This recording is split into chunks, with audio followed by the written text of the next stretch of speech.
Yeah. Hi, my name is Roy Canterbury. I'm your host today on Arch Talk 101, and we have a guest with us today, and we're going to talk archery with Dave and see what's in his going on in his world. Welcome to the show, Dave. Uh, Thank you. Thank you. Glad to be here. Well, introduce yourself and tell us a little something about you so we can kind of get to know you a little better, and we'll go from there. My name is David Engelsman, and I am a archer. I certainly enjoy all forms of archery. I really like ASA archery. I would say would be my favorite.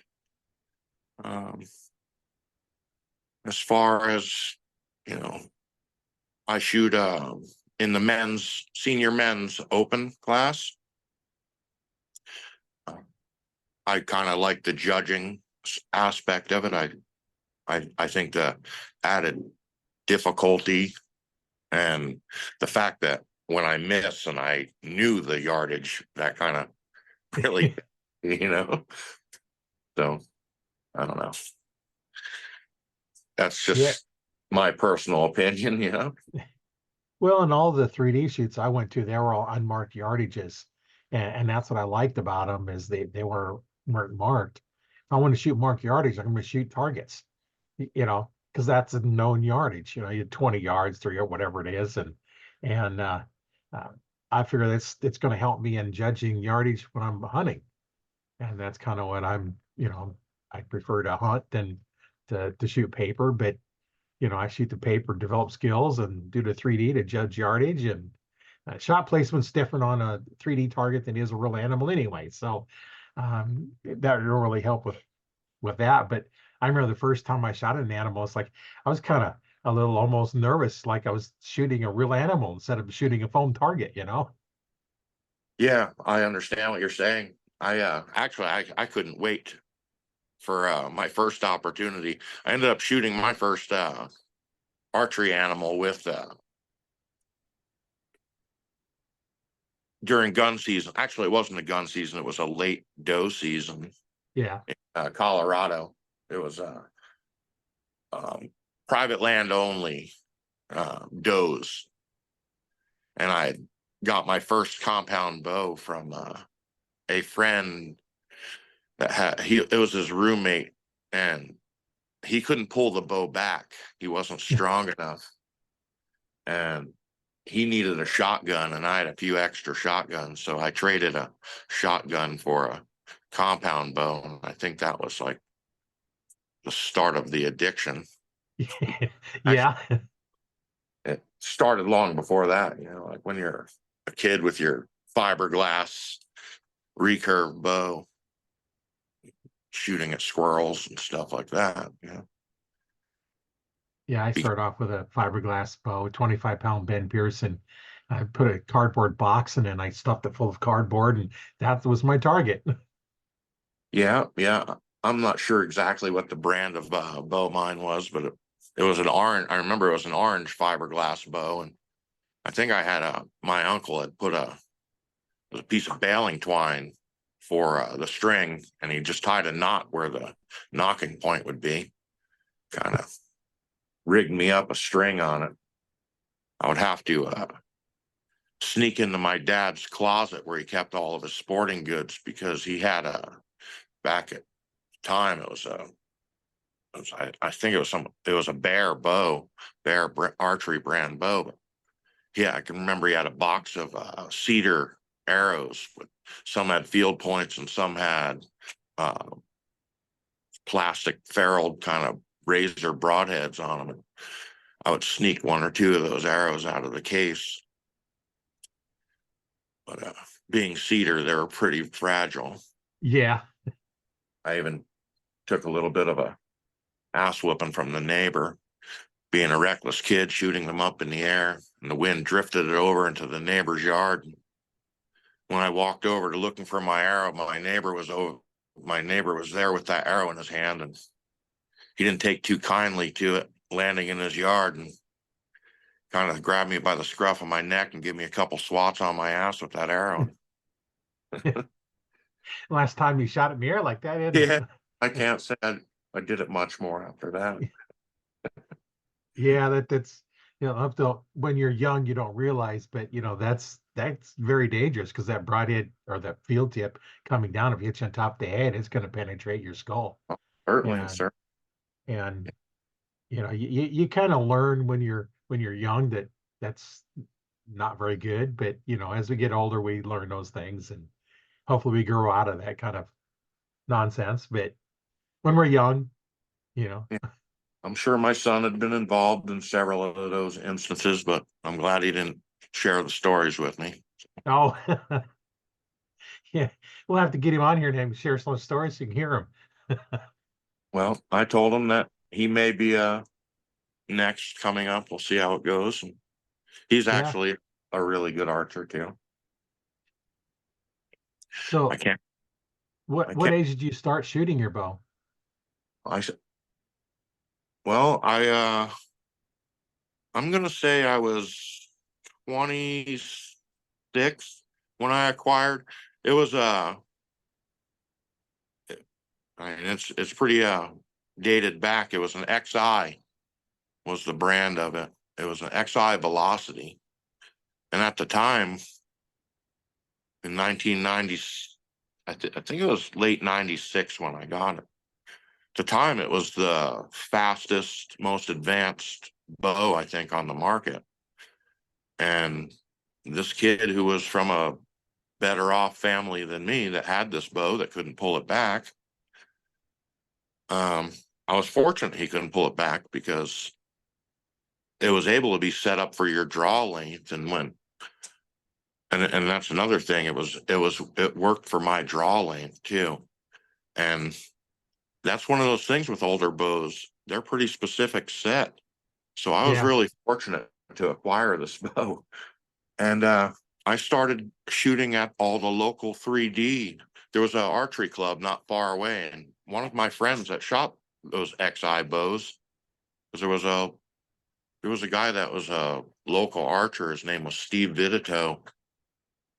He was when I was say in my 20s and my mid 20s, he was probably 45 to 50 at the time, but he was sponsored by them, and that kind of intrigued me. Someone that's sponsored by an archery company. And then he switched after XI, they went out of business. Um, he switched over to Matthews. But I lived in Southwest Colorado in Durango, Colorado at the time, and PSE was the leading brand in that area because of their location in Arizona. Yeah. So our archery shop, we had a pro that was in there. He wasn't necessarily a pro. I mean, maybe he was. He was shooting ASA archery at the time. He was competing, and his name was Dean Brown, and he was such a phenomenal shot. Everybody just looked up to how good this guy could aim his bow, and it's like, I really like this sport, and he set me up, and I was one of those people that was really inquisitive. I couldn't just settle with, here's your bow, now go shoot it. So Yeah. I was constantly asking him, and hey, why is this, and how is this, and the arrow setups are what I would work on the most. And he would ask me, he's like, well, why are you so intrigued with the speed of your bow? And I was like, well, if your bow can shoot this speed, why shouldn't I? I mean, there wasn't any speed restrictions on anything at the time. And Right. in the 3D world, you weren't even allowed to use binoculars. They didn't even Right. have range finders. So the speed of your bow was really important to me because it would help me if I miscalculated on my judging a little bit. I mean, smart enough to understand the arc of the arrow. Right. Uh, I don't know. It just really got an interest in me. I did shoot some indoor.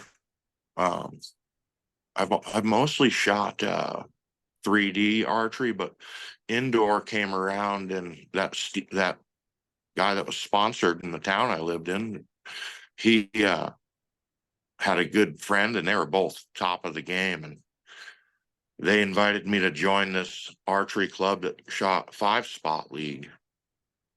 And that I was always shooting a hunting bow. And I showed up there, and these guys have long stabilizers and red bows with lightning bolts on them and blue. I was like, wow. Yeah. I couldn't, I was thinking, well, definitely not hunting with this thing, because living in Southwest Colorado, hunting it's a huge thing. And I really got into archery for hunting because my fellow workers, the guy I worked with and one of my good friends, they both shot bows together. And they were elk hunting, and every year they're like, man, the elk, they're bugling, they're doing this. And I'm like, well, this is kind of cool. I've gone rifle hunting for elk before, but I've never archery hunted them. And what you're talking about sounds way more exciting than what I'd been doing with my rifle. So I just kind of worked on it and worked and just kept practicing. And it was one of those things that I figured some things out also with my sight, and it helped me. I got, at the time they had just the fiber optic. Well, I remember my first sight it was a metal brass pin with a little painted dot on the end of it. And Yeah, I remember those. I those started were with those too. those were a real bear to get sighted in. And when that PSE fiber optic sight came out, the local pro, I don't know, he was probably could see that I was one of those fish. If you dangle a lure in front of my face, I'm gonna take it. And he brought in these little micro target pins, and they were 10/1000s, and they were super fine brass with the little fiber optic loop on them. And I had my whole sight done with those all the way out to like 80 yards. But on that indoor, shooting against those guys with the target bows, man, my sight, it just kept right up with, and that's when limb savers came out too. It was right Yeah, at the era of aluminum yeah, arrows being your only. limb savers. Yeah, yeah, For yeah, the yeah. yeah, I love limb good savers. product. They they're a great product. They truly work. Um, but when it was right at that time when I put those on my bow, those guys, they were like, "What are those?" I was that kid. I love to have be the first guy in the neighborhood to have it, you know. And like I said, the guy in the archery shop that I frequented, he was happy to sell it to me. So he always had stuff like that. Couldn't wait for me to come in. Yeah, the So, newest gadget, and yeah. some things work really well. Like the limb savers. I've been using those for quite a while, and I actually some of the little bitty ones. Had a guy that did the use in martial arts. They had the sticks, and they'd fight with them. And we put one of those on the end of the stick, and it amazed how much the vibration it dampened when you're smacking two sticks together. And he was amazed, like, hey, try it and see what it does, and come back and said, hey man, that really helps the vibration, because when you're hitting sticks together, you get that vibration in your hand, and it just helped. It was at the time in this archery shop, they had it was a wooden wall that was behind like the service desk, but it was a 20-yard lane. And the top of it was open air up into basically into the archery shop. So you could hear real clearly over there. And the first time I put those, the pro had him, the dean had him on his bow, and he walked around the back and he goes, let me shoot your bow and you stand over here, and then I'll shoot my bow and you'll see the difference. And the sound difference was just incredible how it dampened. I mean, it went from a light sound of a light hand clap to the sound of someone slamming a book together in comparison, the sound difference. And after that, I was like, I'm sold. Give them to me. Well, vibration is sound, Yeah. and if you can dampen the limbs, the older bows, there's a lot of forward force and a lot of movement forward. It would jump into your hand because I never hang on to it. I put a sling on there and I'd feel it jump and hit my hand. Now with the new bows, it's most of the force is going up and down, so they kind of counteract each other. But I even went as far as to put the string leeches in the string and the cables and the white cable. So I had any place I could fit one in, you'd pluck it here, put it in, and be a thud. Like the quieter I can make that bow, the better. Now it's gonna everything you put on a bow is gonna slow it down. Yeah, that's a sure thing too. But All the whiskers and stuff that we used to have on our strings.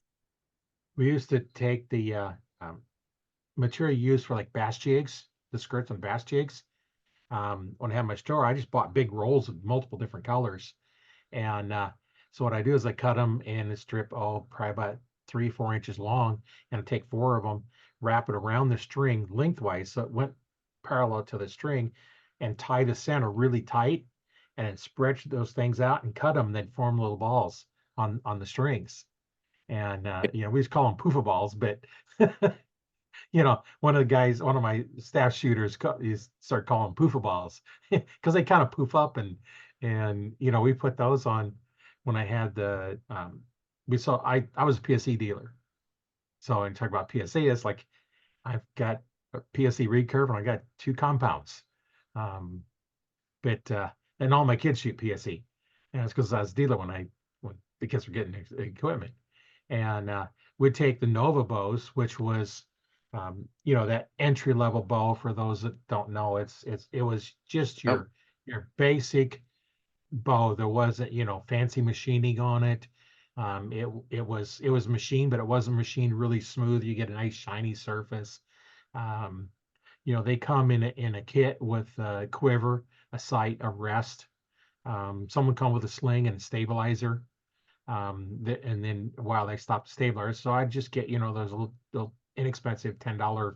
That time there's only like $10. This was 20 years ago, and I put a sling on it, and I'd give you half dozen arrows with points on it, and then I'd give you one of the cheap, Patriot type releases that are then was selling for like $20 at that time. They were low end ones. They weren't very good.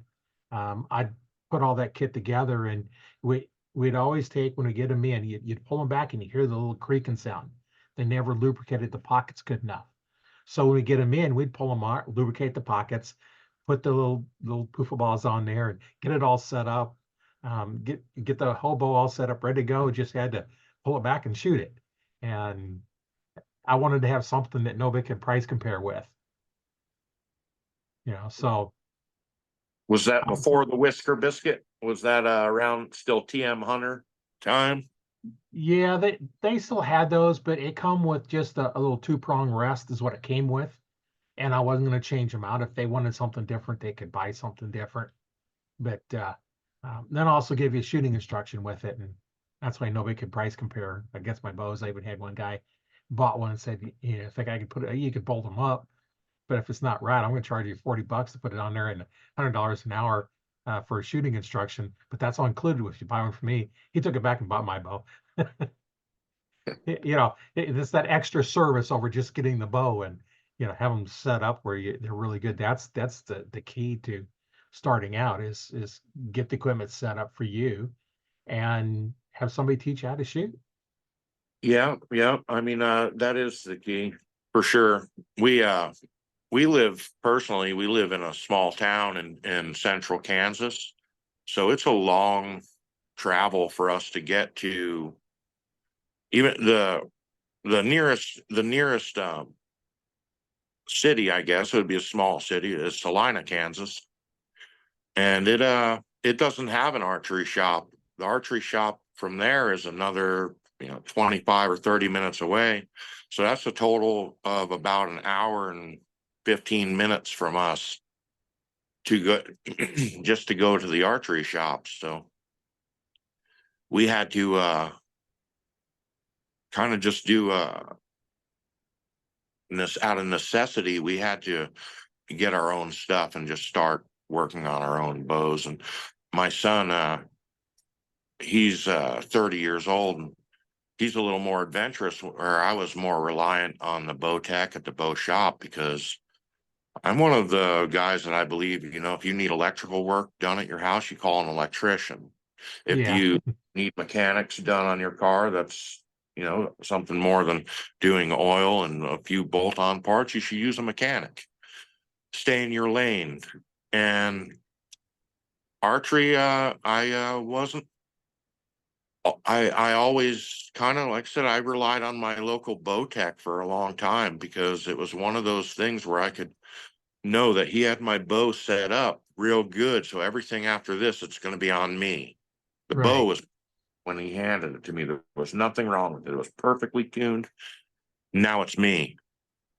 And now that I do my own bow mechanicking and build my own arrows, and you know, there there's always that aspect in there. Is it some of the work I did? Is it me? What's not right now? I mean, you got to start analyzing. You got to be your own kind of psychologist, and archery is definitely a mental game. And I'll be the first to admit sometimes I don't have the strongest mental game. If I just make a poor shot, just a total error, get relaxed in your back wall and kind of slip, and punched it. You're like, oh my gosh. yeah. And, that can just turn my game around. I was born in New Jersey, and there's just something about it's like in your DNA. And actually, I don't know if that's really because I was in New Jersey and I have a high percentage of Irish in me, and I think that could, contribute to my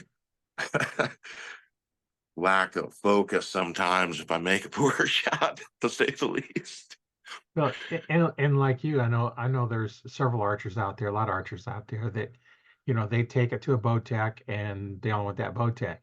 I worked at I've worked at basketball and Cabela's both, as well as having my own shop. Now, I had my own shop, it wasn't no big deal because I was doing most of the bow tech work anyway. But, we had guys come in to one of the other stores and ask for me or ask for John or Steve or there's somebody there, and they were busy with somebody, and I can help you. So no, I'll wait for John, because that John was the one that did their work, and we're sitting here, we don't have the line of people because they wanted to see him, and so there's times when I wasn't there. He had a line of people waiting 3 or 4 hours for him to work on the bow because they only want him to touch the bow. And a lot of archers that way. They trust the tech, like you was just talking about, and they set it up, and you don't want to take a chance on somebody else, even though there was three others of us that were just as good. It's Yeah, like you get that confidence, and there's some that would come in. It's like, right, you know, okay, this is your guy. And then you get some that are kind of a pain to work with, and you've been working with them for years, and you just, that's just the way they are. We yeah. had one guy that no matter how it was set up to start with, you would go through all kinds of stuff because like, oh, this thing is terrible. It's terrible, terrible. And once you finally get him going on what to do with it, because it's a little bit different, then oh, it's great. And then he gets a new bow and starts all over again. It's you don't like because it's not he's not used to it, and that's something to be said about that. And My me boat, being an instructor as well as a bow tech and an archer is like, I got all this stuff running through my head. And then when I take a video of me shooting, it's like, why are you doing it that way? That's not what I told you to do. And it's I'm doing it not right. And you go back and thinking and watch your videos. And that's the hard part is stepping out, looking at a video of you shooting and really analyze it like an instructor. And I was like, okay, what am I doing wrong here and here? And once you can step into that kind of mode, then it actually makes it easier because you aren't depending on anybody else. Um, but there, if you want to step next step, or next level up, you still need a coach, even though you're a coach. You need a coach to get you better, and that's just the way it works. I know, and my son, he works good as a coach along with me. I mean, he tells me, "Woosah, Dad, breathe, breathe, calm down." So I kind of have that little thought in the back of my head where it's like, all right, it's not that bad. You just dropped 5 points. It's over. Yeah. Well, Yeah, now, like the targets now, when I was doing a lot of them, you know, out of the 300, 295s, you were up there, 298s, you're pretty much winning at 297, 298, 299, definitely you won.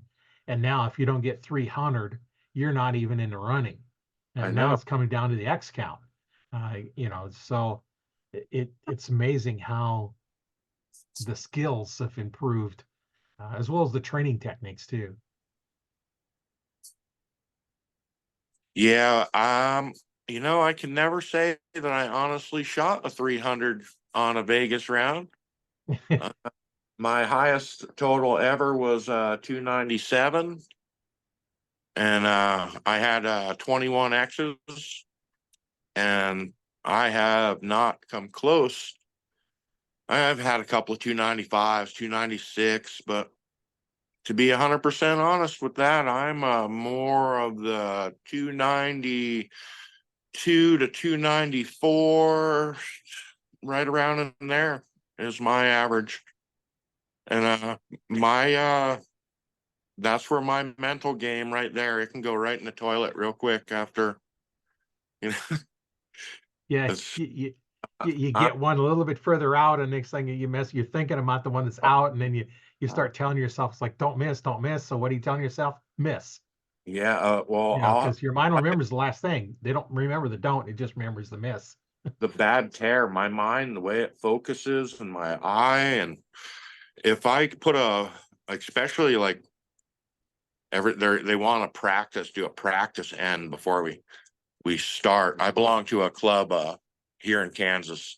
It's the Salina Bowman Archery Club out of Salina. I mean, it's a pretty decent organization. We have a real good core group of guys. So in the wintertime, the club secretary and treasurer and Eric, he has a mechanic shop, and it's a pretty big concrete building and it's heated. So in the wintertime, he allows the club to go inside, and we have a wall of targets that we shoot 3-spot on. So it keeps us all entertained, but you know, it is a bunch of guys. There's very few women want to shoot 3-spot, and there's very few actually around this area that really belong to the archery club. So tends to get, a little coarse in there. So Yeah. I I try to keep I try. I really do try. I do Yeah. try. Yeah. That's all we can do, right? My blood pressure, I don't need it, and I can tell it starts to rise. You're supposed to be having fun. And there's been times when you're struggling. Do you know what I'm saying with the struggle bus, when you just can't figure it out and Yeah. you're like, why is it just not working? And then, it's like I've boxed my bow up before, and it's like, I'm just not having fun. It's just such negative training right now, and I have to put it away and just go a different route for the moment. Yeah. And I think that actually helped too, because sometimes when you're just not having fun, you start cursing the game, and it's always a simple solution. You just have to calm down for a minute and figure it out. Well, Arrows were a little off, or you were getting contact, or your knock fit. I mean, there's so many little things that can happen, that can yeah. affect your. Yeah. And sometimes the best training is to stop shooting your bow, Yeah. or switch to, if you're shooting compound, switch to a recurve. Completely different. You shoot them differently and everything else. You don't use releases, and the back tension part of it's still basically the same. The slight variations because using your fingers. But sometimes I've talked, we've interviewed several people that they stepped away from it for 3 or 4 months, or even I 6 months, and then they I come back and they were just, the problem was gone. I picked up my hunting bow. It's a different bow, shorter to axle. And it was like, I just need to shoot this a little bit and just have the feel of a different bow in your hand. And also I do use, I'll say it, I'm a command shooter. I use a thumb button. Sometimes it just doesn't go off when I command it at the right time, but I I'm not going to admit that I'm a puncher or anything like that, even though I do a lot. But I have a hinge. I use True Ball releases. I'll put a plug for True Ball Excel. They certainly are a super company and have really treated me well over the last years. And when I start off, for the beginning of my indoor, I like to use my hinge a little bit. It's it's not set up for my bow. I have more let off on my bow. I don't have enough holding weight for the hinge to function properly. And that's why I have a little bit of a difficulty like I getting to the click on it. So I'll be like pulling, and it's like, why is it not getting there? And then finally it'll get to the click and my shot process is already broke down and I'm Yeah. tend just to jerk right through it. But I can it starts to humble me a little bit where it's like, okay, it's hard. This is a different game and I don't give it enough. I don't give it enough time. I need to shoot it more. My son shoots a hinge really well. I know a lot of archers that shoot a hinge really well, but I like the thumb. I just like the thumb buttons. I like my True Ball Abyss. It's a really good release. I have the Fulcrum Flex, so it has the same feel in my hand, the same grip. But I don't know.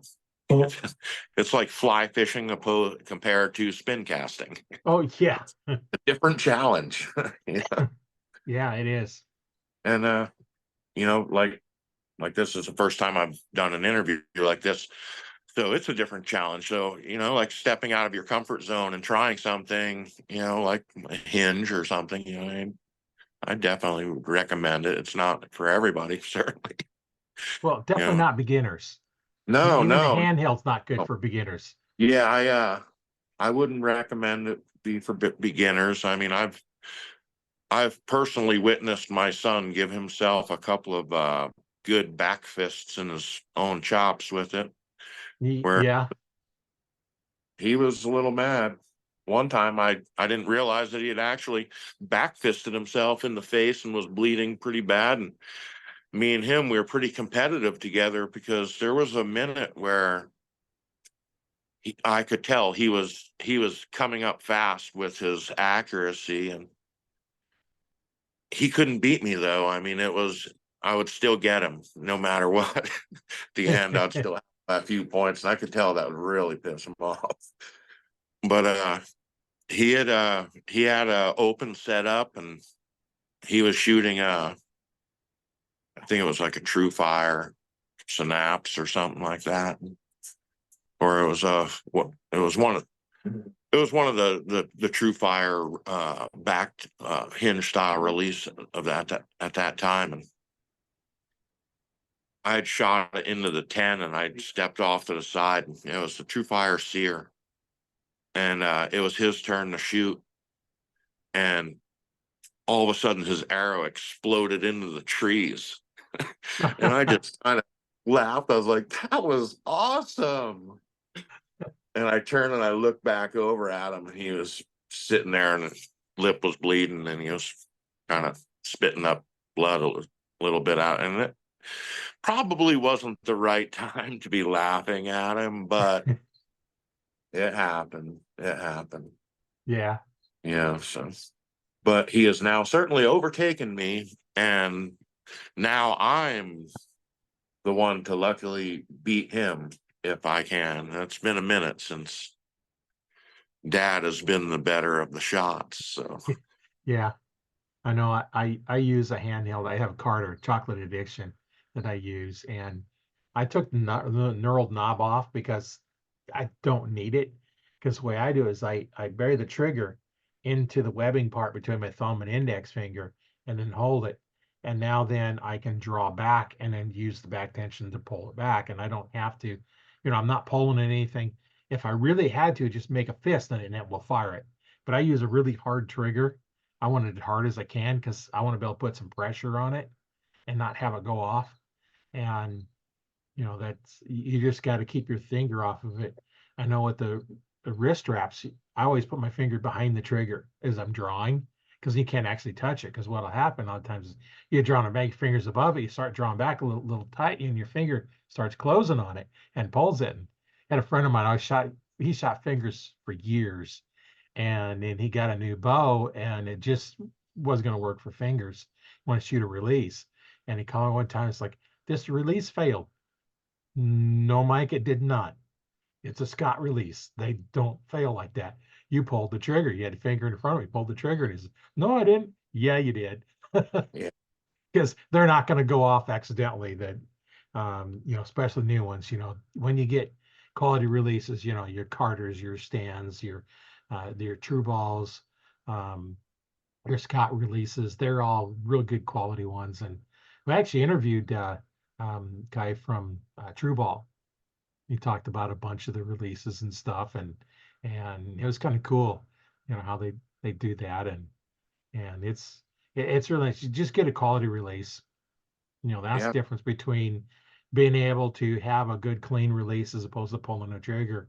I was helping some ladies out at Nebraska has an event where he teaches lady archery and other outdoor events, and was trying to teach, put the finger on it and pull through, but the trigger travel was like a quarter of an inch on this cheap release, and you couldn't do it that way because you can't pull them back there. So she had to basically pull the trigger because the release wouldn't allow her to, have a good clean release. So you just kind of, and you see them for like 3 days sometimes.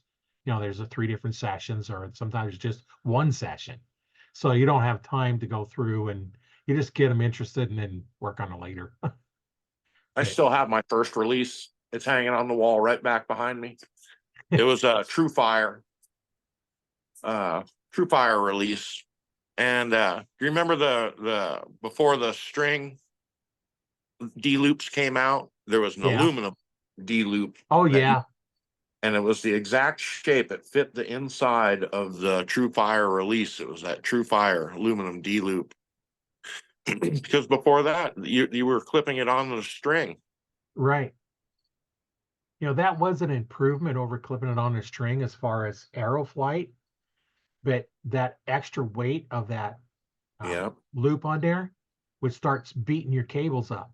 You'd start seeing marks in your cables, and it'd start chewing up the jaws on a lot of your releases. Yeah, that well, this my True Fire release, it was made to fit right in that. It was that exact shape. But it wasn't much longer after that is when they came out with those regular D loops. Yeah, And I was those are much nicer. oh yeah, I remember it was what like I said, I was like the guy with the first kid on the block with it. And when I showed up with that and those guys that were still clipping their releases on their strings, they're like, there's no way this is gonna work. It's been working ever since. It's crazy And, how that kind of technology has gone. and you can prove that you get better arrow flight out of them. Um, it's a real simple technique. Put a pencil on a table and pretend like you're pulling back, you're hooking to the string. You're pushing at an angle on that arrow or the pencil, and then you push straight behind it. Which way does that arrow start off straight? Only when you push all the forces going straight behind. So that's what the loop does, is it puts the force of the string from the nock to the tip. If you use a loop, if you hook to the string underneath it, you're pulling back at an angle. So now that string is at an angle in the nock. And besides sending at an angle, it's also, I've seen them where they actually draw back as the bows got shorter, that arrow would pop off. You Yep. put enough force on it, pops off. Yep. I'm not sure of what the exact terminology is, but Like that was one of the benefits to having a good bow tech. He could decipher my backwoods kind of description of my problem. But Yeah. we always tie a knot on the inside of our D loop to prevent the knock pinch, and so And I never do, because I put both knots above and below the knock itself. Because if you put a a loop inside of there and a knot inside of there, now that string is not pulling directly behind your arrow. It's now up. It's up a little bit different of an angle. So your force is not directly in back of the knock. It's actually centered in between the distance between your knock and how big your loop is. So that's changed that off a little bit. So now that is going to make that arrow fly a little bit different. Now, can you set your bow up all goofy, completely out of tune? It'll shoot that same arrow in the same spot every time. It's just when you get multiple arrows or you put broadheads on them and everything else, you get into wind conditions and all that changes. So I always like the arrows to be, as best flight as I can.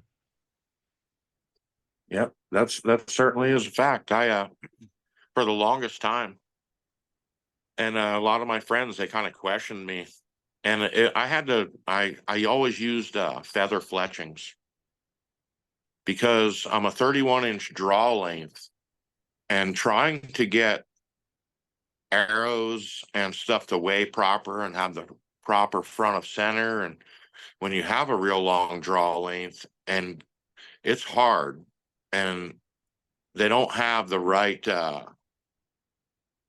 point weight, and the front of center, and you're trying to get down to 360 or 370, 380 grains with an arrow, and you have a 29-inch arrow, and trying to have it all built properly with the right front of center is really, really difficult. So one of the things that I would do is I used to use a Gateway Razor little shield cut feather fletch, and I'd Yeah. have them four fletch them.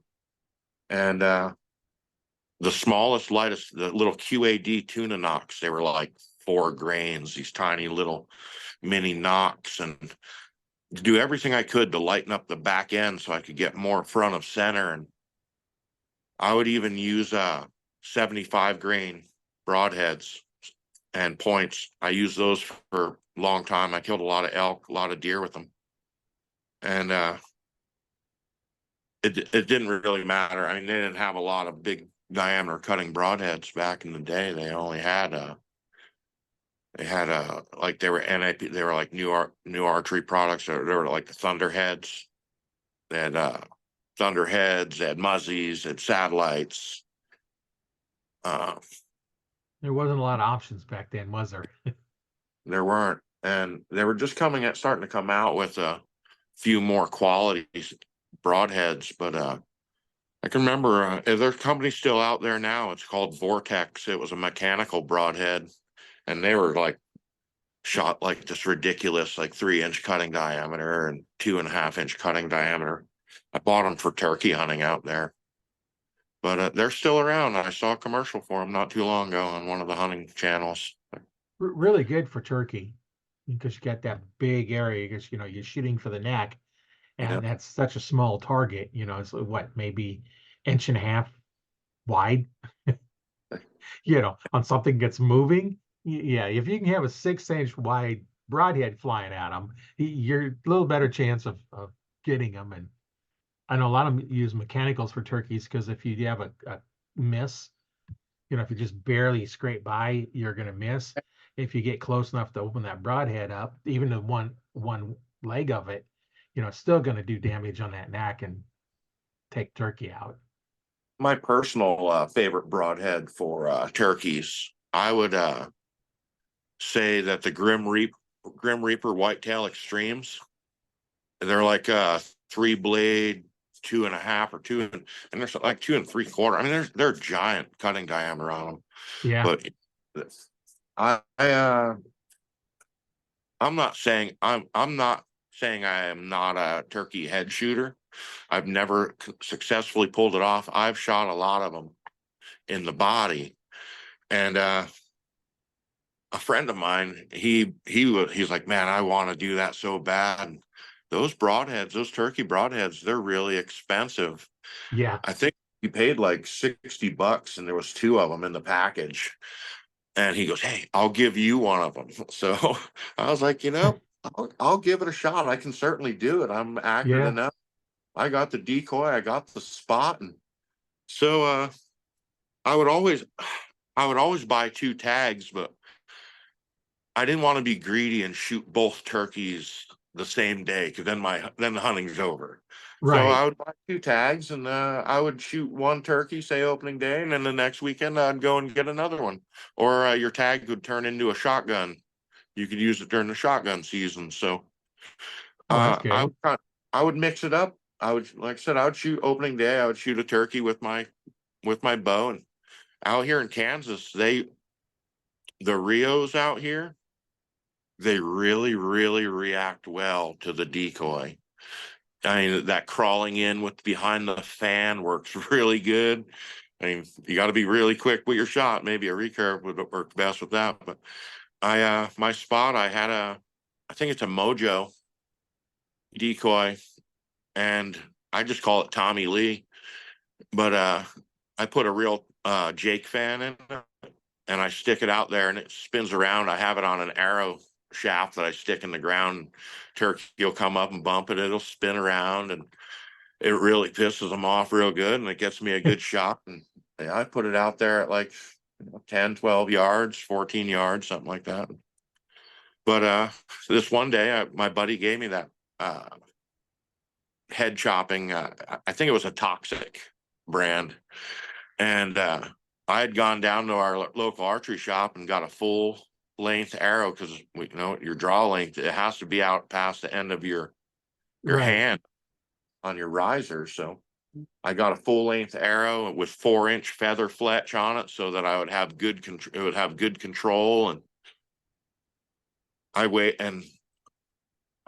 pulled the greedy move, and I shot a turkey, and I went out, I grabbed them, I bring them back to the blind, and there's still birds gobbling. So I just kept calling, and I put that Toxic brand, and I'm sure that they work absolutely phenomenal. But my setup, which I later found out was not optimum for those head chopping, you want to have a lighter pound bow and be shooting like 55 pounds. 72 pounds is just too much for those due to the way that the blades direct how they fly. Right. I learned this. I learned it. And I never did find the arrow either. But these three Jakes come in, and the one lead Jake, he's got maybe a 6-inch beard, and he's gonna tough up, and he's gonna beat up my Mojo decoy.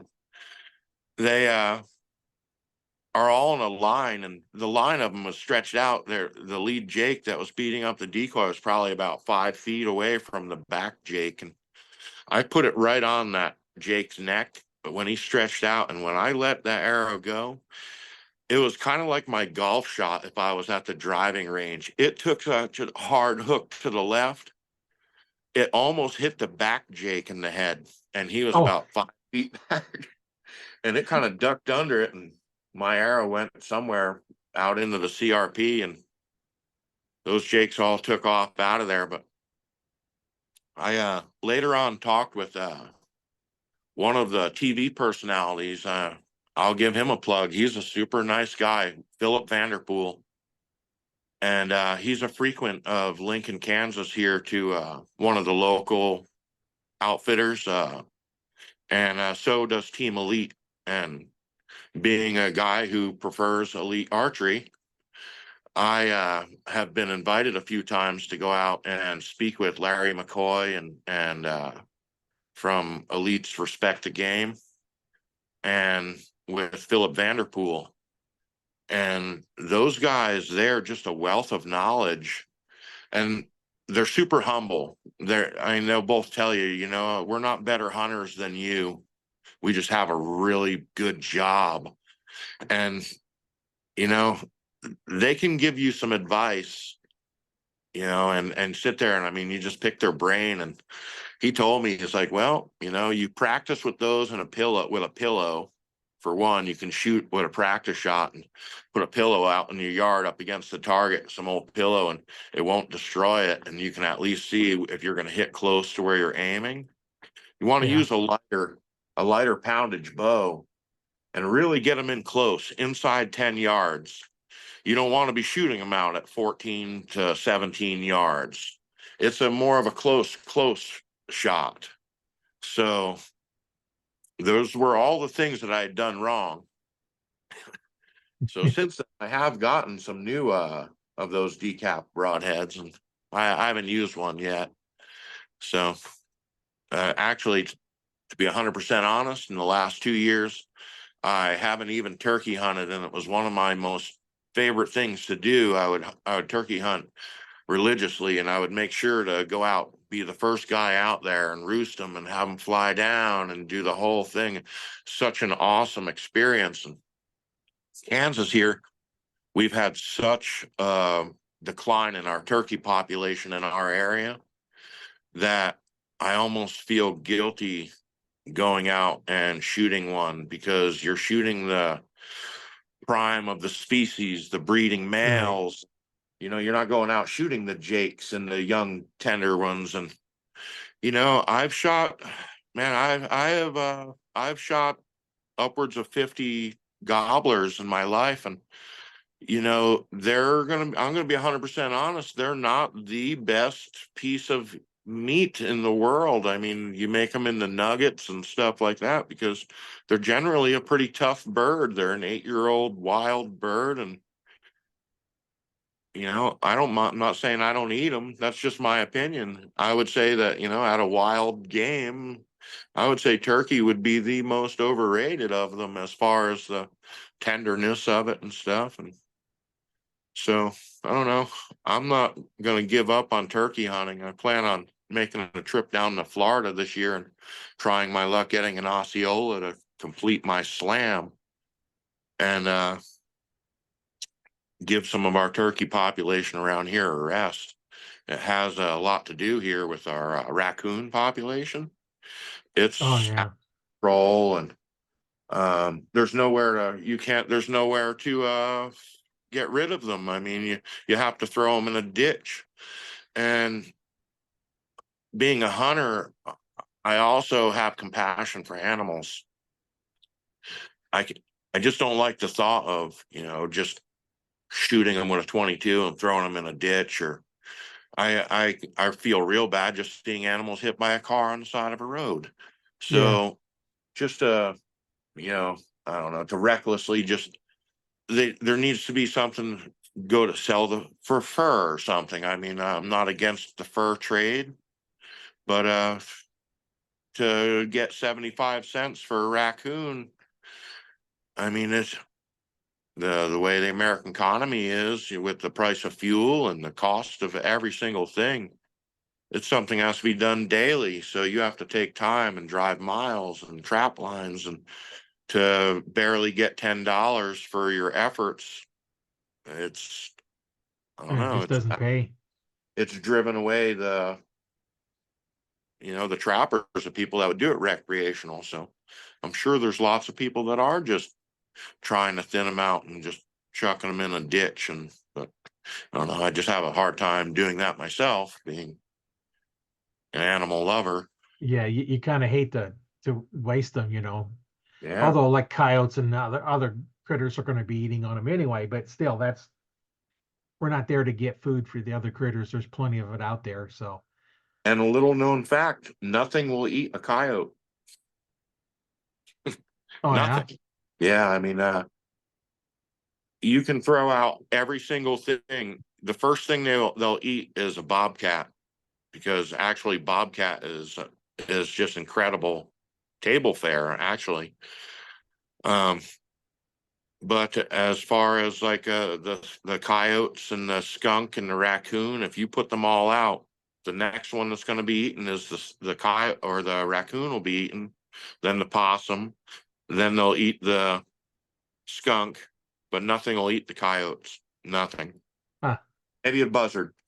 A buzzard will eat a Yeah. coyote, and that's it. But Yeah, wait for the bugs to eat them up. yeah, yeah. So, but I don't know. I believe they need to be trimmed, and I will say I do shoot coyotes with every form of weapon available. If I'm out bird hunting with a shotgun and I see a coyote, it's now a coyote hunt, and I'm going to take a pop at it because they're definitely the apex predator around here. Right. Thinning The same up out. here. There's quite a few of them. They eat a lot of, a lot of small deer and animals and eggs and whatever they can eat. Yeah, yeah, and Kansas has new laws that they've just adopted their with thermals and stuff, and so but they have a season for it, and it was like their thermal hunting season. So I'm not sure if they've redone their game laws but they've noticed a decline in the turkeys, and they've eliminated like their fall hunting season. They eliminated the additional tag that you could buy in the spring. Now you can just one gobbler, which I'm good with that.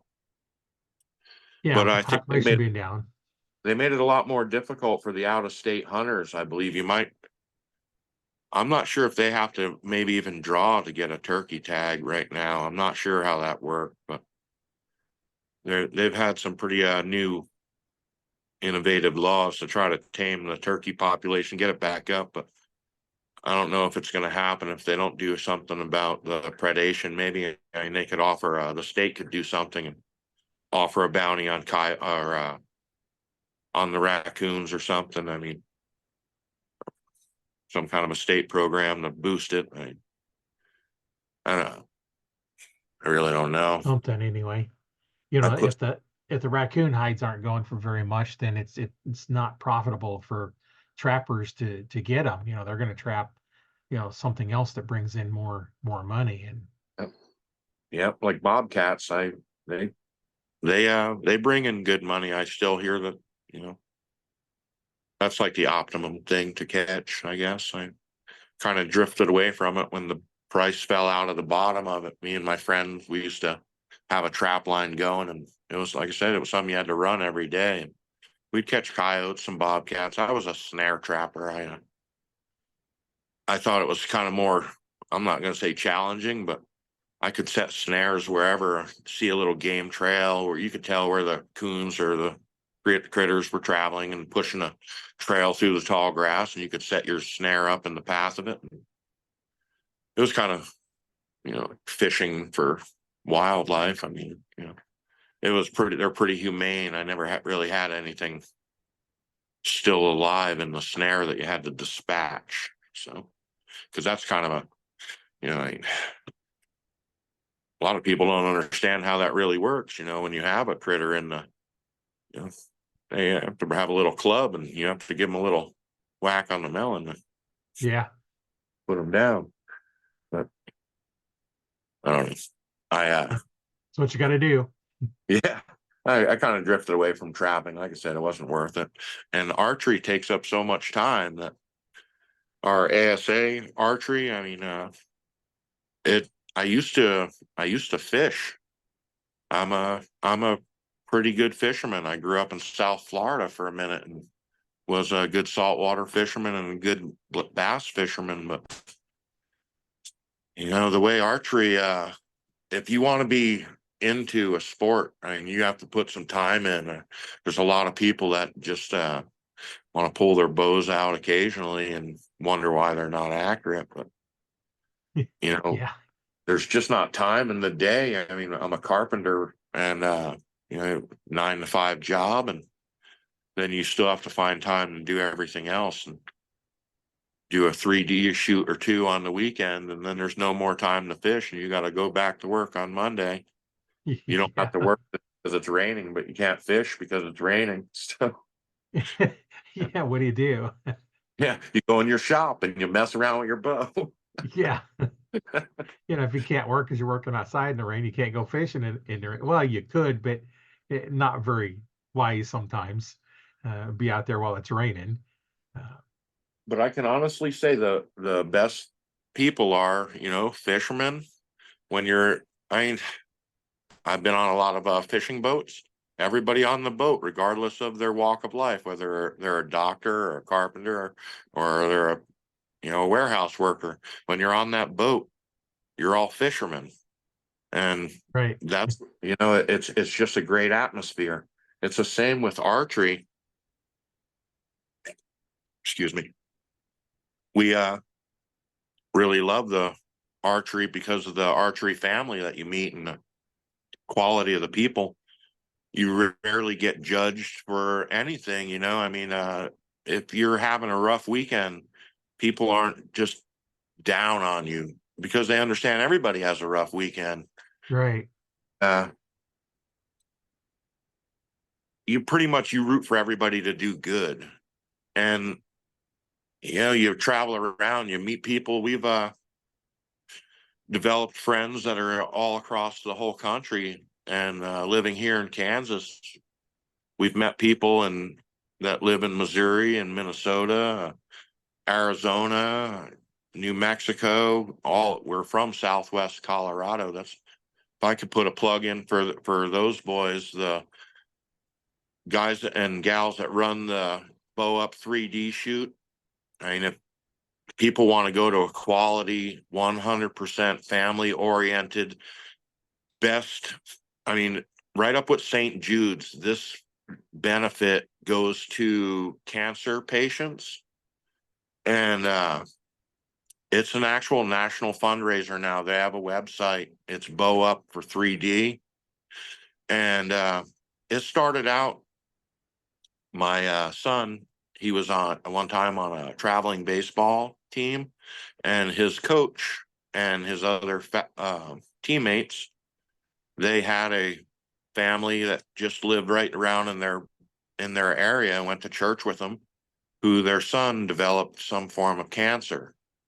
So they just thought it to be a real nice idea to have this little 3D shoot in our backyard, and we'll invite all of our friends and we'll do a little pot and we'll donate the money to the family for their cancer bills.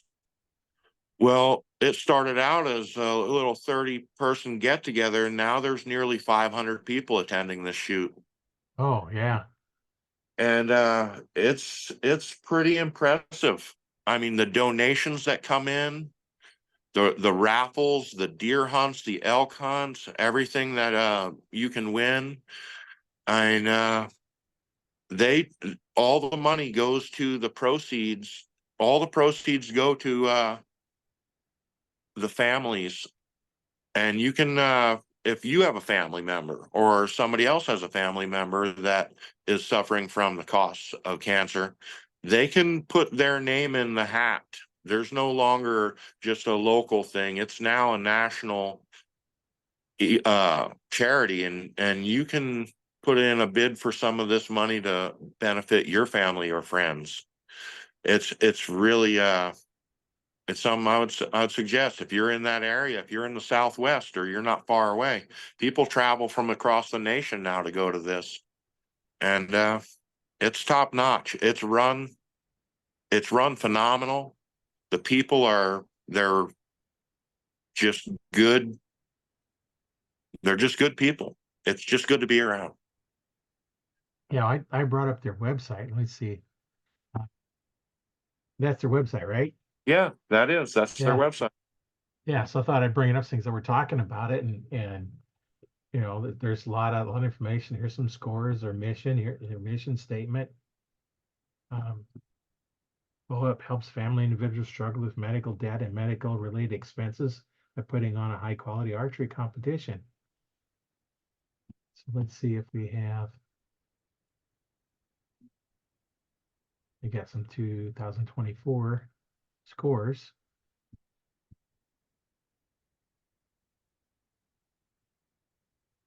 And then they list out all the different divisions and scores.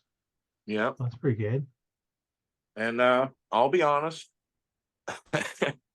my score will not appear on there, and I'll elaborate a little bit because this is my favorite shoot. I did shoot in the team shoot.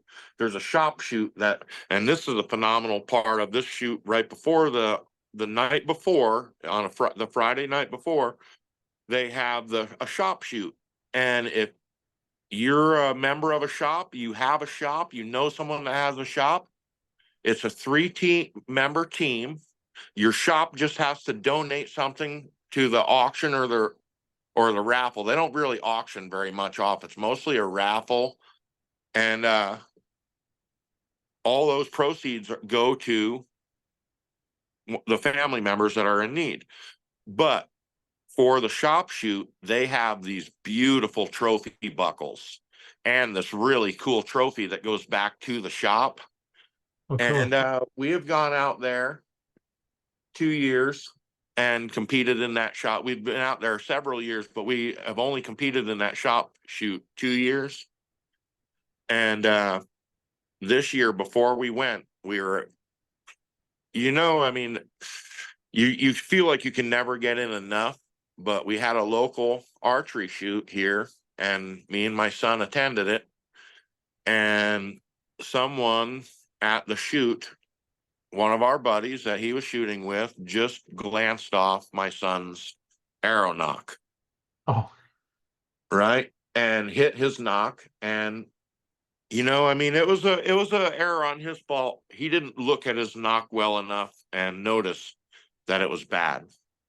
And oh when he yeah. walked up to your next stake to shoot, he was using the same arrow over and over. And he shoots. My son shoots a Bowtech. I shoot a elite. He shoots a Bowtech Reckoning, and I shoot an elite Verdict. And he went to shoot his next target, and everyone described it as the sound like he dry fired. Well, his arrow Oh, went off, flinging off to the left. And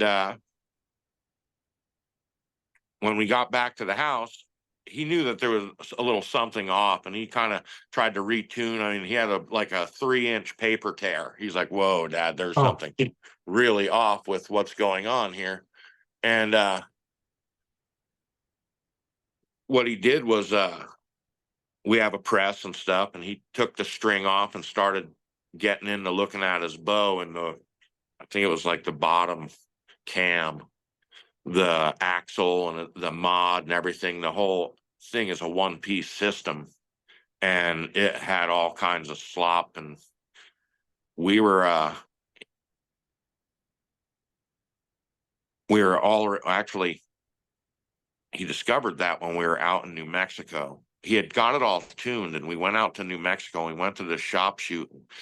He was just crazy all over the board. And while we were back at the house we were staying at, we noticed that his bottom cam was crazy. It had all kinds of slop, and it was moving around.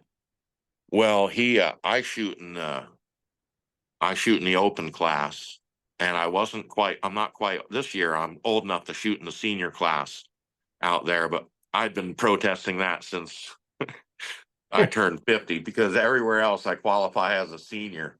So all those youngsters out there, all these 18, 19-year-olds are just whooping my butt. And I knew I'd be outgunned, but I'm a better judger than most of those guys were. So this year I was going to make the shoot off. I'm like, I'm going to make the shoot. I'm going to be in. I'm going to finally make the shoot off. And I noticed that his bow was disabled. Well, he shoots in the pro class in that shoot, had paid far more money to shoot in that class than I did.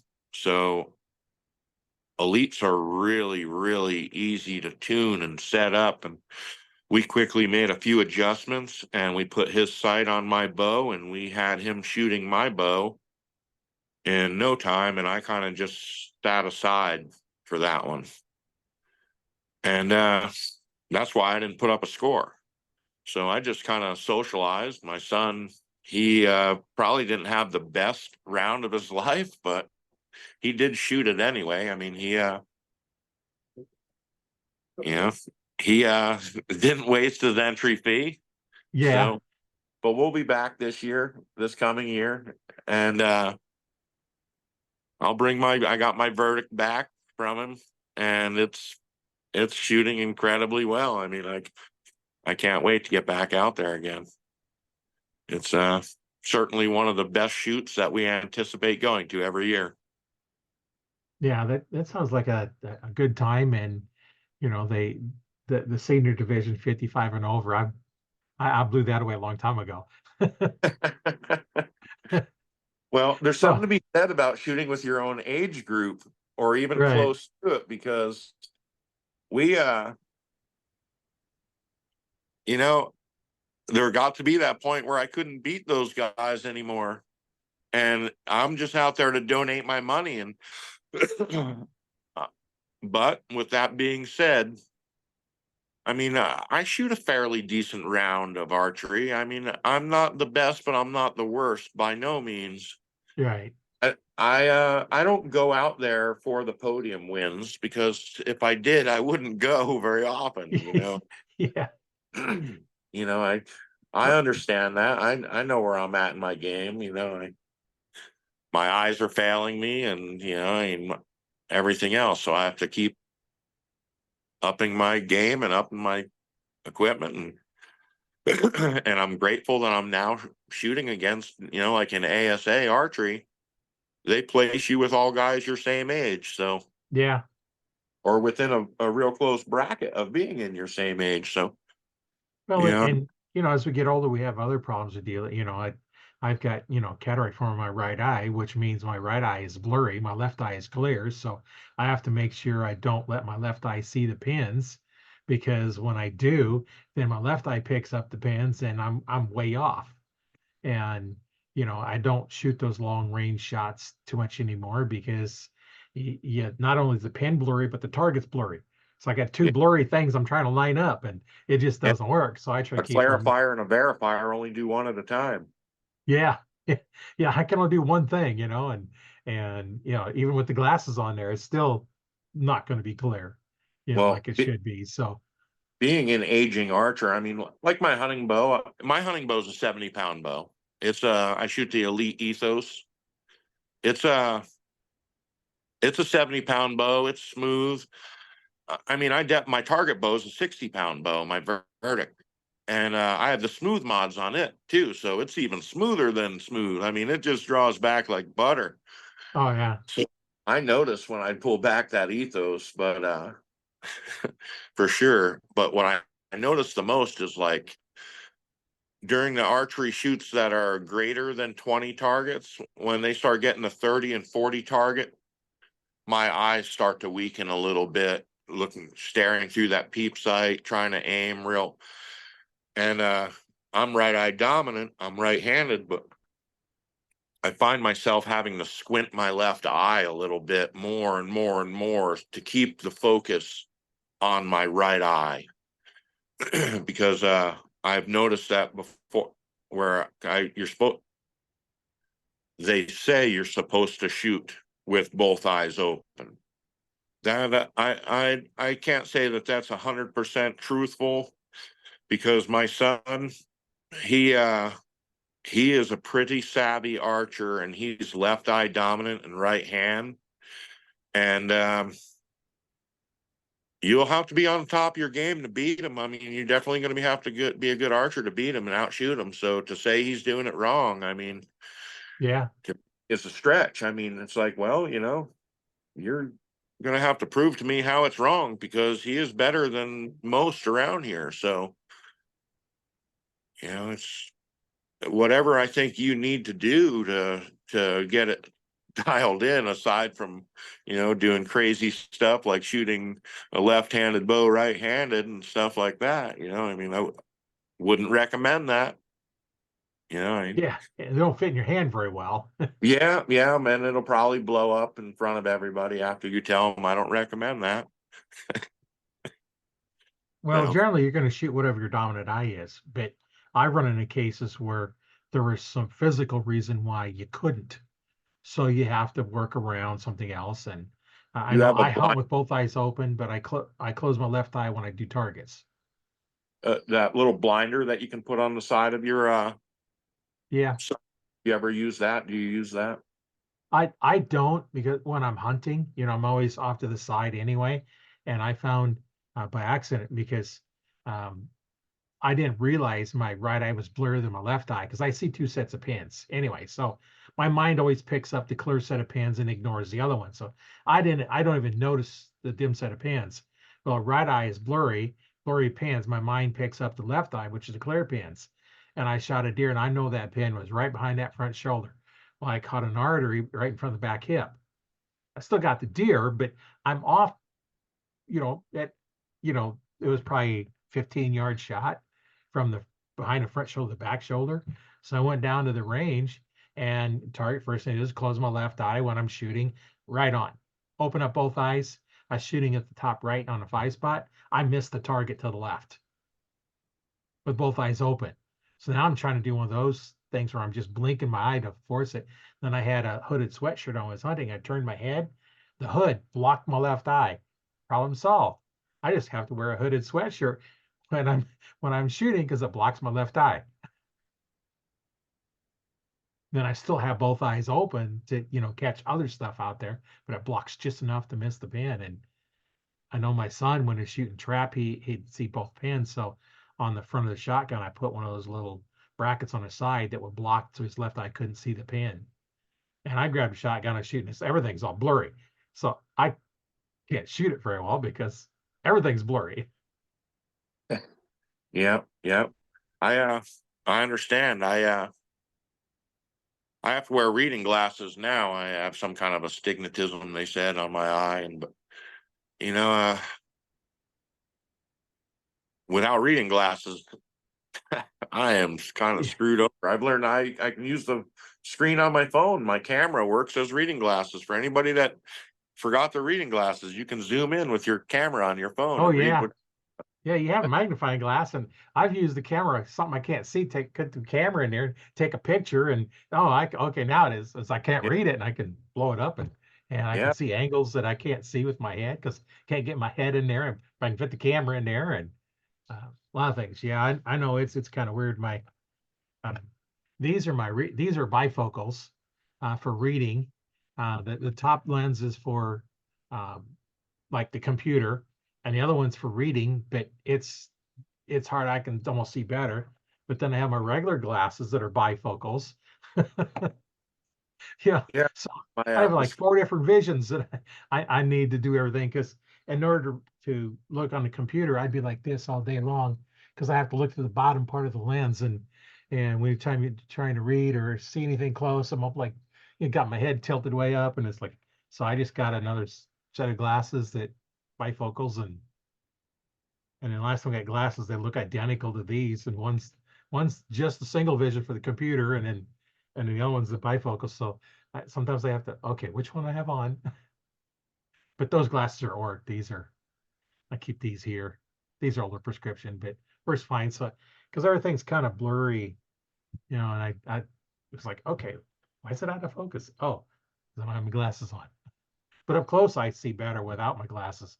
But then everything is all messed up and I'm not seeing out of the right eye, so I know sometimes I close the right eye while I'm trying to read something up close because it's actually more clear.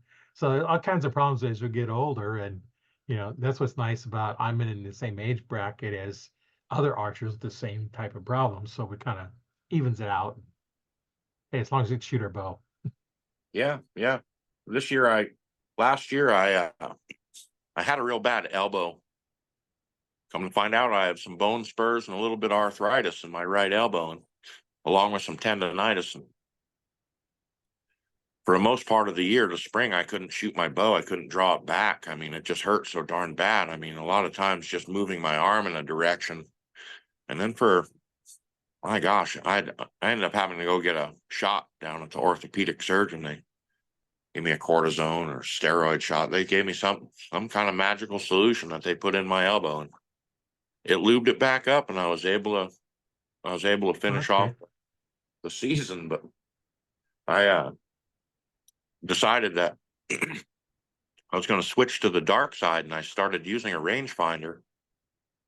So shooting in the senior men's open, I in ASA, I figured, well, I'll just change my class. No problem. Me and my son were on our way to an ASA pro-am shoot, and I think it was in like London, Kentucky, and we're on our way down there. And he's like, well, you can just do it over your phone, Dad, on this app. And I'm looking at it, and I couldn't figure it out. It kept telling me I had to join these other classes that I wasn't really interested in. And when I get there, they tell me, nope, nope, senior men, you have to move laterally, and laterally is the senior known 50. So it's a known yardage class, but you can shoot out to 50 yards instead of 45 yards.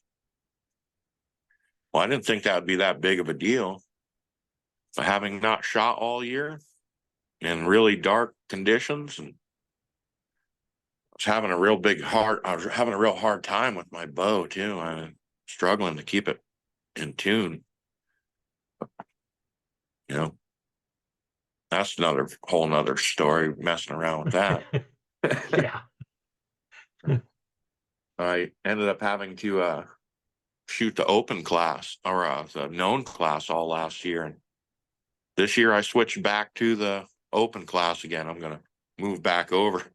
But past weekend, we had a little club competition, and it was all unknown yardage. And it felt really good to get out there and judge well. You know, the judging it's an art in itself. And you know, that was pretty good. I judged well, shot well. My bow was working for me. Had a couple of poor shots, but as we all do occasionally. Yeah. Yeah, we're gonna have some. I I know when I shot my first 3D, I had like 6 arrows, I think, with me because that's all my quiver would hold. I had a hip quiver, and I think that's all I had in it, 6 arrows or something like that. And I'm down 2 targets and down an arrow already, you know, and I'm hoping to get through the whole 40 targets and still have an arrow left. That's how I started out. And then you finally get where, okay, I have the same arrow. I get to shoot all of them. You haven't lost any. Then that's the next step. And then you go in, it's like, okay, now you can go and now you're worried about trying to get, the better scores. And, I always wanted to average an 8 is what I wanted to average on the 40 targets. Because that meant a kill shot on all the animals. And, you drop a couple fives and it gets kind of tough to do that, because 1 5, you got to get 3 10s to make up for it. Keep There, your average up. there was a archery competition here in Kansas for the longest time, and it was known as the toughest competition in Kansas, and it was called the No Bull. And it was legitimately the toughest archery competition in Kansas. They used everything that they could do to deceive you. They'd put small targets, big targets, change the ranges real quick. Big targets out, way out, small targets out. Then they'd move them up close. They'd have them over water, over air gaps from one hill to the next. And they just made it absolutely super hard. So one of my first goals with this no bull is just wanted to come back with all my arrows, because Yeah.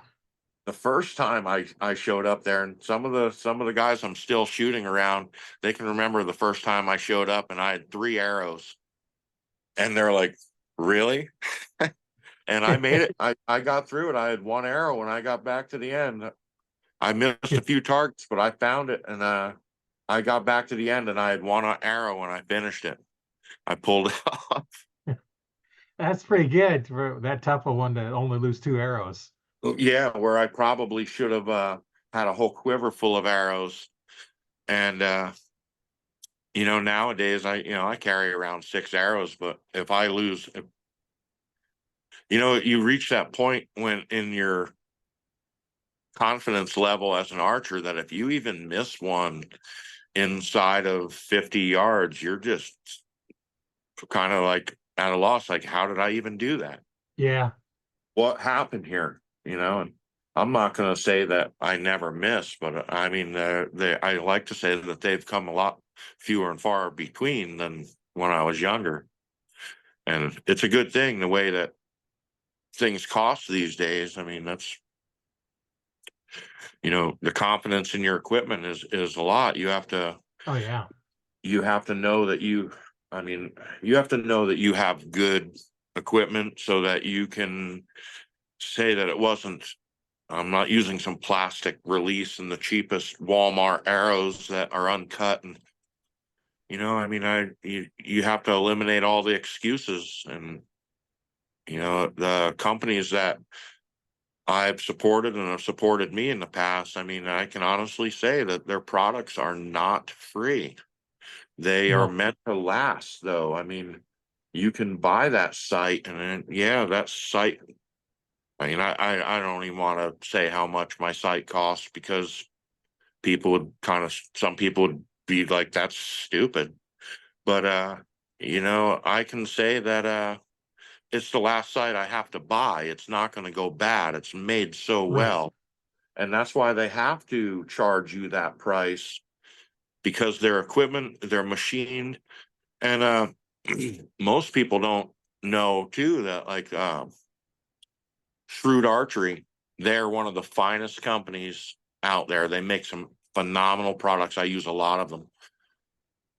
They're just a small machine shop, and the archery side is just one side of it. I mean, they're a machine shop. They have a main income in bringing money in. I mean, True Ball is not some gigantic overseas company that's just pumping out thousands of releases. It's they're smaller businesses, and I think that's pretty good people to do business with because the company, I mean, there's a lot of small string manufacturers, but the guys that take care of me and my son and all the archers in this area, his name is Nick Dawa from Unbound Archery Bowstrings. And the fact that these companies recognize the little guy. I'm just a carpenter that has an archery addiction in Kansas, and I Yeah. really like to enjoy myself. The best part is I get to shoot with my son. So the fact that these people, they'll take their product and they'll give you, I mean, small discount, I mean, anything that they give you is so appreciated. I've been a carpenter most of my life, and I've used DeWalt tools. I've used Bosch. I've used, you name it. I've used every tool, Pazload, Hitachi. These companies have never offered me nothing, not a discount, not a break. I mean, I mean, if your tool breaks, they fight you to tooth and nail to replace any of it. You got to Yeah. save the original packaging and the receipt from 1995. Like, who does that? You know what I mean? And that's how all those main box companies. But here in archery, you know, they're super friendly. I mean, they want you to use their product. They want you to speak good of their product. They want you to further the brand. I mean, the level of treatment that Elite Archery has given me, those guys are the finest people to deal with. I deal with Darren Christianberry because he's my age. I mean, I communicate well with him. Super nice guy. Anybody that needs information, they can call him or not necessarily call him, but message him or contact him on Facebook or Instagram, and he will reply. I mean, he'll answer you. And Nathan Brooks, I mean, Curtis Broadnax, those guys, they will reply to you and give you the information. There's a lot of people that will, a lot of pros, but I'm just speaking from my personal experience with Right. Elite because my son, he shoots Bowtech. He speaks with Paige Pierce on a regular basis and asks her some of the most technical questions on how to fix this and and she is hands down one of the finest archers in the world, man or woman. And they're so willing to give you the information that you're asking for. I mean, if you're just asking stupid stuff, Well, yeah. at least come across with an educated question. I mean, if you're just trying to waste their time, I mean, you're probably not going to get a good result out of it. I mean, as you wouldn't for most people, but from what I have experienced, they're some of the finest people to deal with. And I recently got to shoot with Tim Gillingham, and it was like one of my most craziest archery experiences in my life. I was almost like a little kid being a groupie, and I was riding the struggle bus so hard too, and my bow was not performing right, and it was the worst time to have to shoot with Tim Gillingham. I'm like, why? I shot him with him at a team event at an ASA Pro-Am, and I did have a couple of shots, but I basically got carried on the team. I didn't perform well, and like I said, I to finally get to shoot with somebody like Tim Gillingham, and he's your pro on your team, and then just be struggling like none other. It was quite the experience, to say the least. But we did win the team event. We took first place, but he's a phenomenal archer. I mean, the people don't even realize the level of skill that goes into it. I mean, he's looking at, look down range and look and see a spot the size of a quarter at 45 and 50 yards and just put his arrow in the dead center of it and say, I'm going to shoot at the upper. It's not a fluke. I mean, when you look and you go, I'm going to shoot at that particular spot, and you just put your arrow right in the set. I mean, those guys are amazing.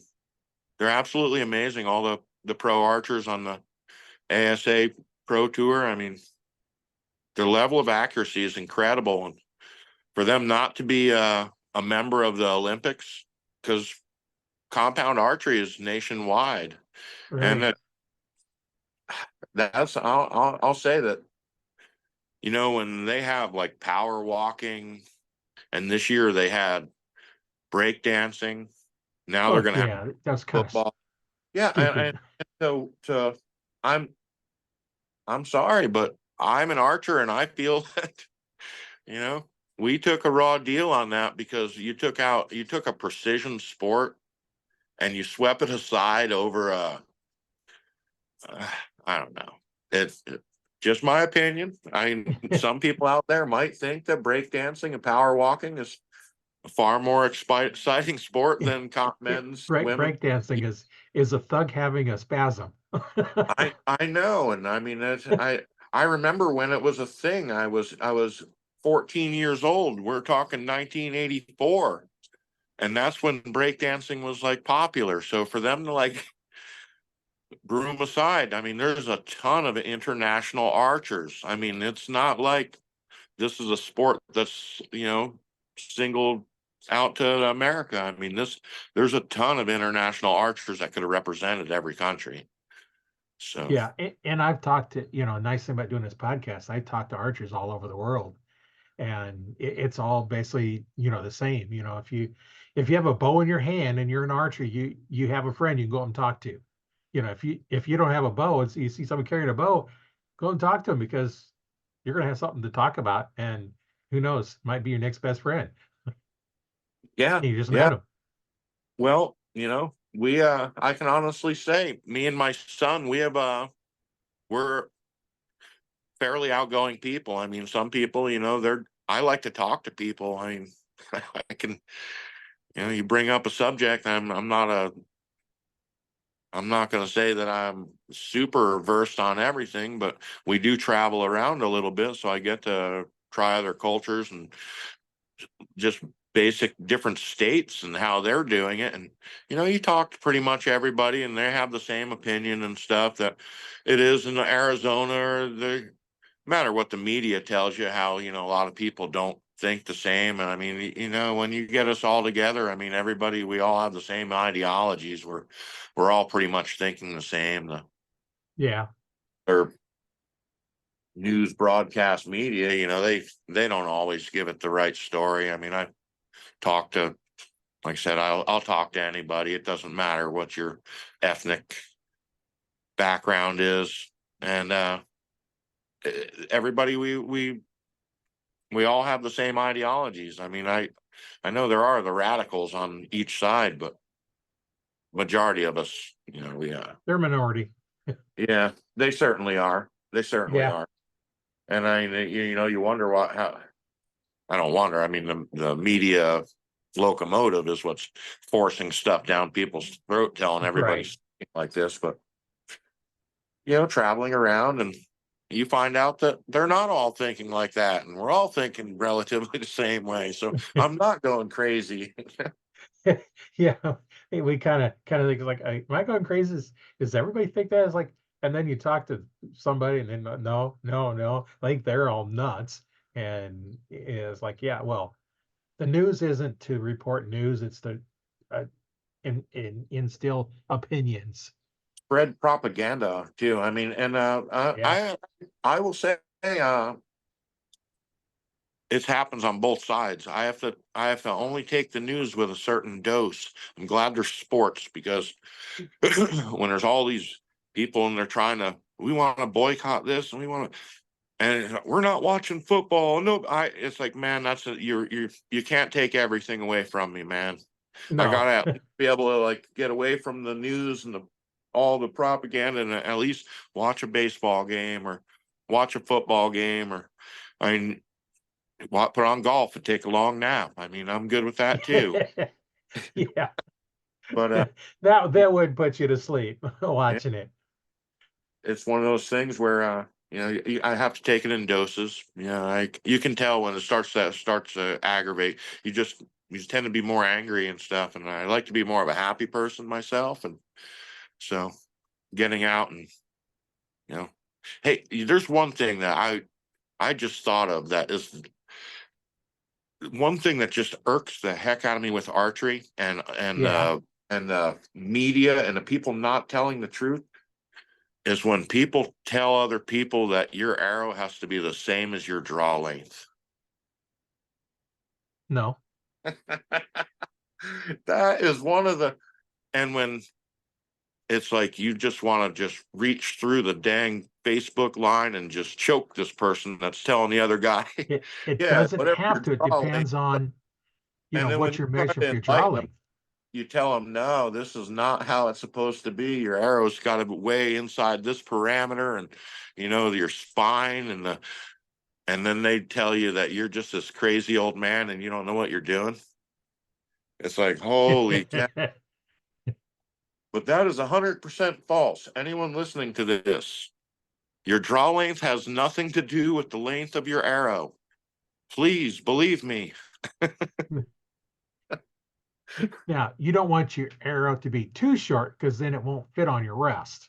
The Then you only have to thing go to an draw length overdraw, has which to do we with used to your do. arrow is the spine. Right. The poundage of your bow and your draw length determines the spine of your arrow, Yeah. and that is it. Now, I like to set the arrow so that it's as your full draw, the front of the arrow is in front of your hand. Uh, Now, if the biscuit, it's not quite so bad. It's just got to be in front of the biscuit. Um, but I actually seen a guy had a broadhead on, drew back, it fell off the rest. He didn't realize it until he pulled the trigger, and on his hand, between his thumb and index finger, is a three-sided cut. He shot the arrow through his hand. He didn't know it, and that's why I tell us, like, with we'd have the little two prongs or whatever, type of rest. Um, I always tell them, what happens if the arrow falls off and it's on your hand and it's stuck? You can't pull back anymore. It's on there. How do you get it off your hand? Because that point sticking in your hand, how do you do that without pulling the trigger? How long can you hold it until you get it off? So I was That's like, in front of your hand. So worst case, you can let down, because you can't let it down if it's on your hand, because you're going to go through your hand. So you got to get it off your hand. And if it's in front of it, then all you got to do is just let down. if you're wearing a So, head net, you can't grab onto the vein and with your mouth and lift it back right, on the breast. Not that right. I've ever done that or anything. Yeah, it's always have them in front of your hand, and your draw length on your you measure your draw length in your physical body, and a draw length is normally measured on your bow where your grip is 1.75 inches in front of that, which puts it right about where I cut the arrows anyway. So generally, your draw length is going to equal your arrow length. Generally, it doesn't mean anything if it's not.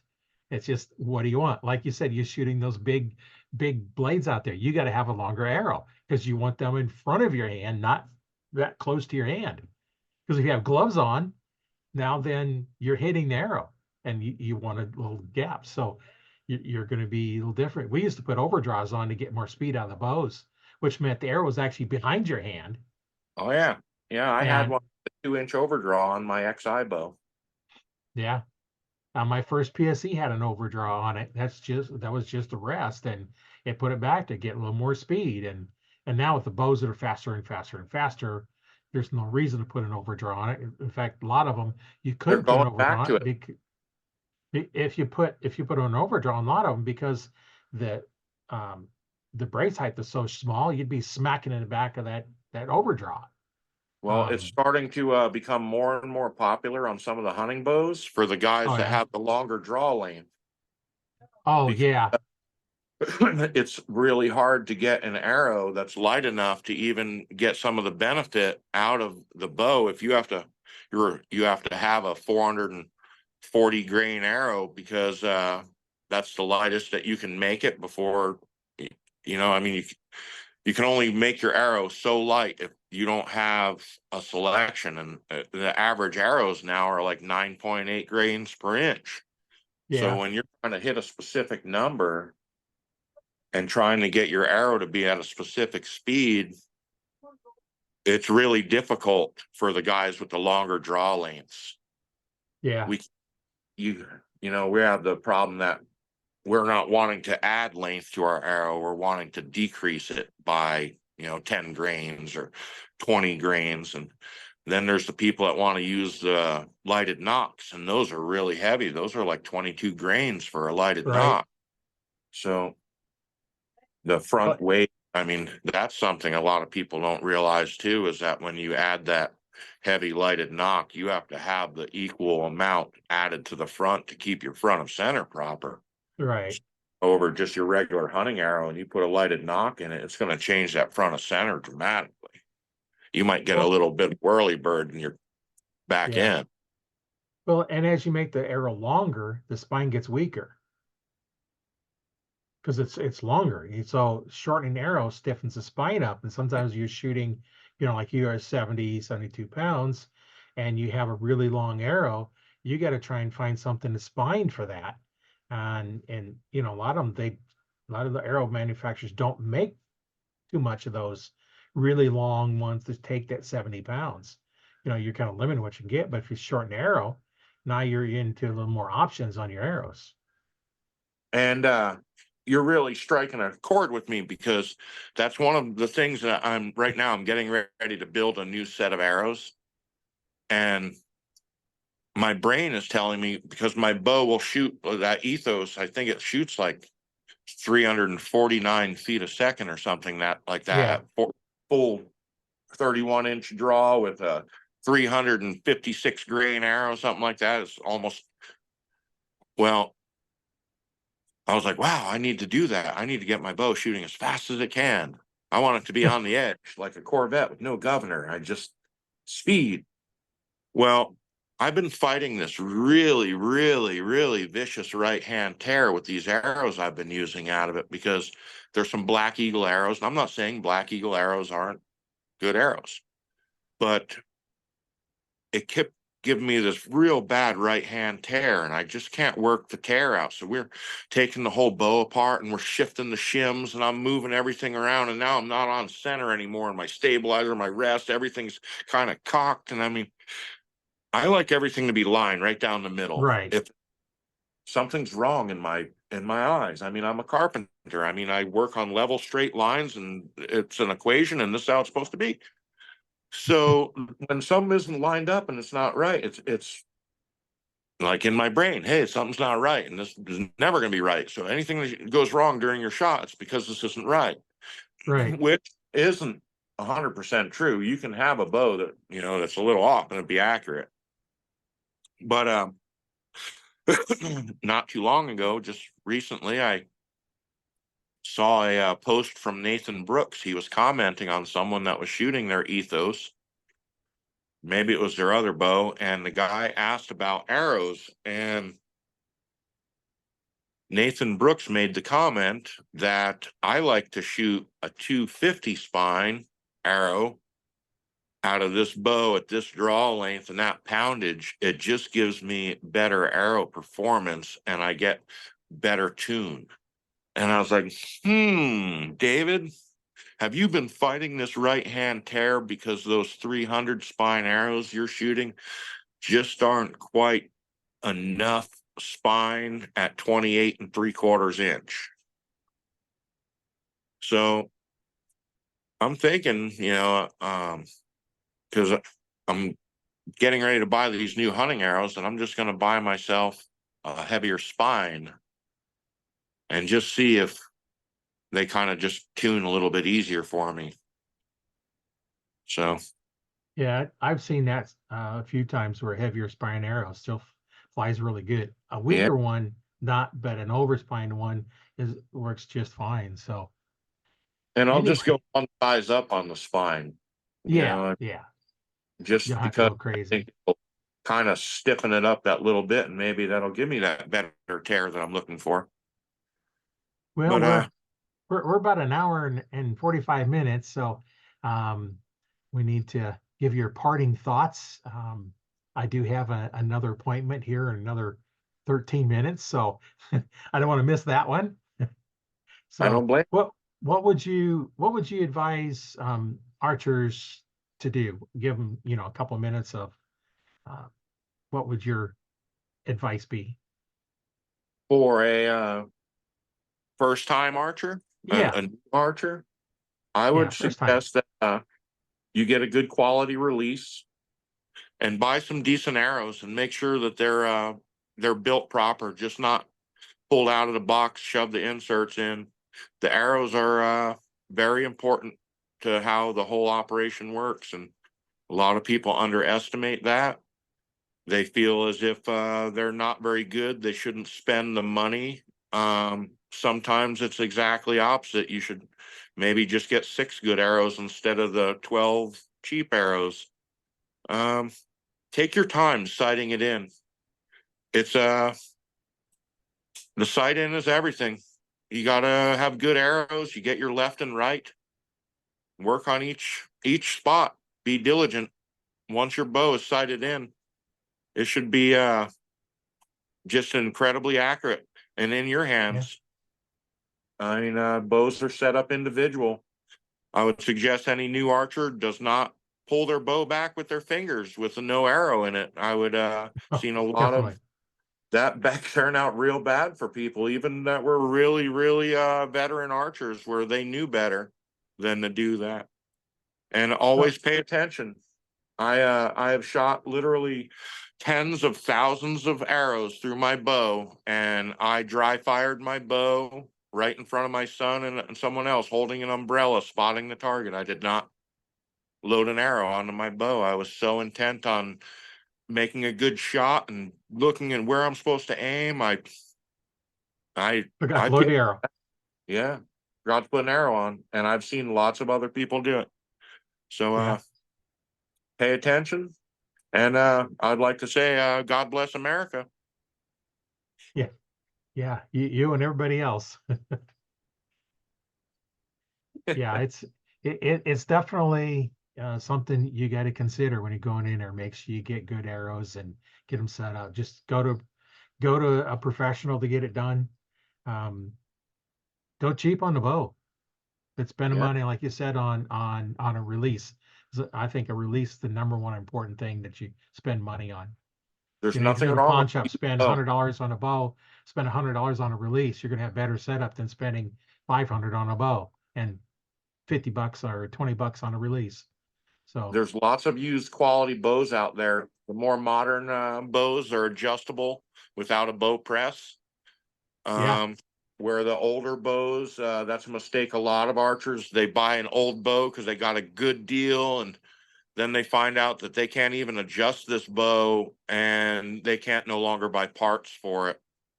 That's yeah, something a lot of beginner archers make, is not having the proper setup, the garage sale deals. So I'd kind of watch out for that. yeah. I would certainly watch out for that. Well, any new archers, there's a lot of things that you can do to help out. One thing, the Arch Talk 101 Facebook group is a good place to join that group, because we got a lot of archers in there that have all kinds of knowledge. So get in there and ask questions. If you're struggling with something, take a video on your phone and upload the video from your phone and say, hey, what's going on? We'd be glad to answer. Uh, you can watch this podcast out there as well as you can go to my YouTube channel and learn to fix it yourself. The video will be posted there as well. And you can listen to the audio portion of this on Spotify or any place else where they do the podcast, as well as you can go out to audible.com and you can listen to it there for free. You don't have to pay to download anything. It's free. So if you have any questions, get a hold of me. Um, we'll answer any questions you have. And if I don't know the answer, well, then we'll find somebody that does. And I'll put links in the description of some things we talked about, just make it easier to find them. And stay tuned for the next one. We have another one coming up. I'm going to be talking with another archer here for the next podcast, and we'll enjoy talking to you guys, and hope you learned something for today. And we'll catch you on the next one.